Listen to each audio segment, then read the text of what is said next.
Actuellement en France, il y a une conférence qui se déroule sur les thèmes plus jamais invisibles. Waouh!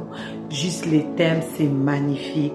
Je vous invite vraiment à vous connecter et à suivre cette conférence plus jamais invisible.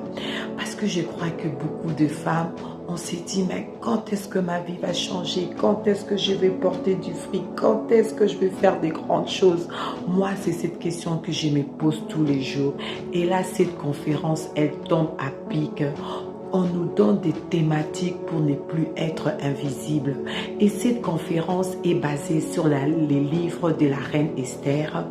En fait, c'est au moment où on doit massacrer son peuple et elle, ça ne l'intéressait pas, mais son oncle vient la bousculer et lui dire « Hé ma fille, si tu es devenue reine, c'était pour aider ton peuple. » Et cette conférence, en tout cas, moi, elle m'a bousculée. Elle vient bousculer toutes les femmes pour dire aux femmes « On doit arrêter de dormir, il est temps qu'on entre dans notre... » Et là, on nous donne plusieurs clés pour ne plus être invisible.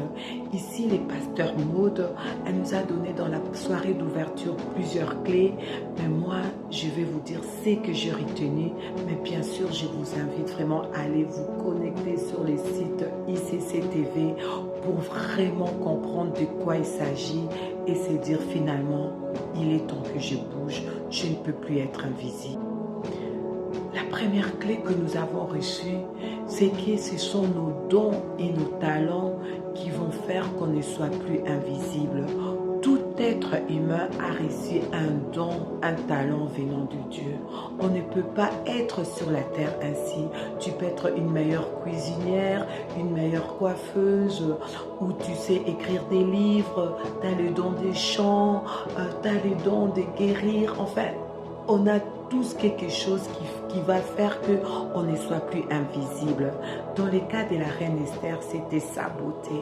Sa beauté a fait qu'on l'a remarqué et que le roi l'a remarqué. Donc, le premier point, c'était la beauté de la reine Esther. Elle était juste magnifique.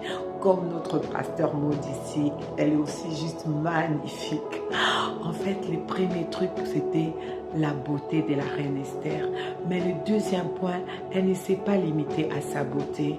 Elle entretenait sa beauté, elle travaillait. Ça veut dire que même si tu as un don, par exemple, tu as un don pour faire la cuisine ou pour faire les tresses, tu ne dois pas te limiter à ça. Tu dois acquérir encore des connaissances pour arranger, pour améliorer ton don. Le don, c'est comme un diamant. Vous voyez, un diamant brut, c'est merveilleux déjà d'avoir un diamant, mais un diamant taillé a plus de valeur. Donc c'est ça, même si tu as des dons et des talents, tu ne dois pas rester ainsi. Il faut l'amener à un autre level.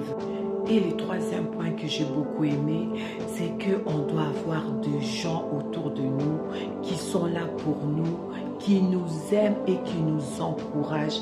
Parce que la reine Esther, elle était dans son château, elle menait belle vie, mais son oncle est venu la secouer. Esther, Esther, si tu es reine, c'est pour sauver ton peuple. Donc c'est important d'avoir autour de nous des hommes et des femmes qui sont comme nos coachs, comme nos mentors, qui sont là pour nous pousser vers notre destinée.